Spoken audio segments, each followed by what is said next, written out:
The Serathim did not forgive betrayal. When their fleets returned, they came with vengeance.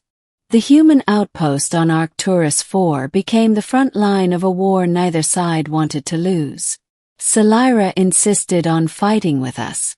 My commander refused, but she stared him down with such cold fury that even hardened soldiers stepped back.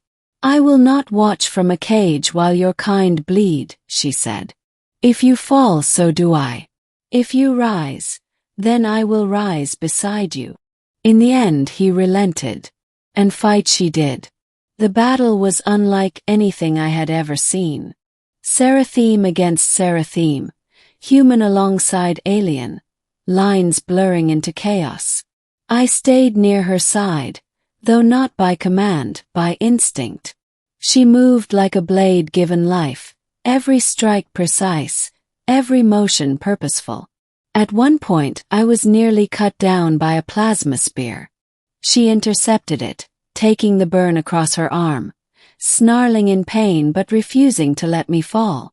When we staggered back to cover, I bound her wound as best I could. "You're insane," I muttered, hands shaking as I tied the cloth. Her lips curved faintly. "Then I am learning well from you." 4 hours, the war thundered around us.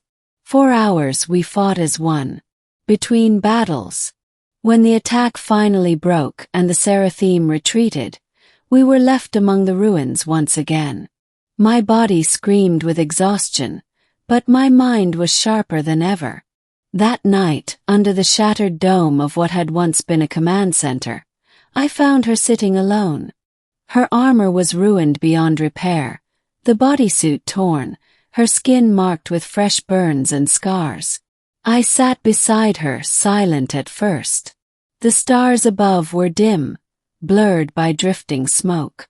"Selira," I said at last, when you took off your armor that day, what did it mean?"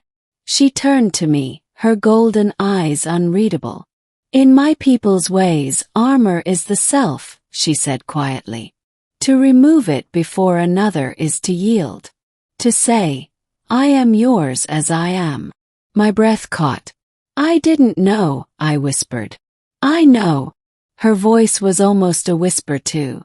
That is why it was truth. For the first time I reached for her hand. She did not pull away. Choice. Weeks bled into months.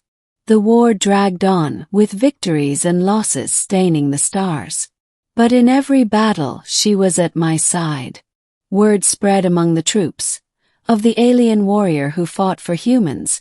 Of the strange bond between her and a weary corporal. Some respected. Some feared.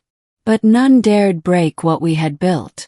One night, after a narrow victory, Selira looked at me with an expression I had never seen on her face before. Uncertainty. "When this ends," she said, "what will you want then?" The question hit harder than any weapon. What did I want? Peace. Home. A life not haunted by war.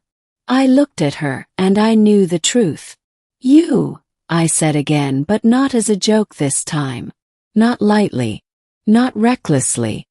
Her lips parted, and for the first time, the unshakable warrior faltered. She leaned closer, so close I could see the faint glow of her eyes reflected in mine. "Then you must be ready," she whispered. "For if you claim me, you claim the war I carry too." And I nodded. 'Cause I already had. The ending, a new dawn.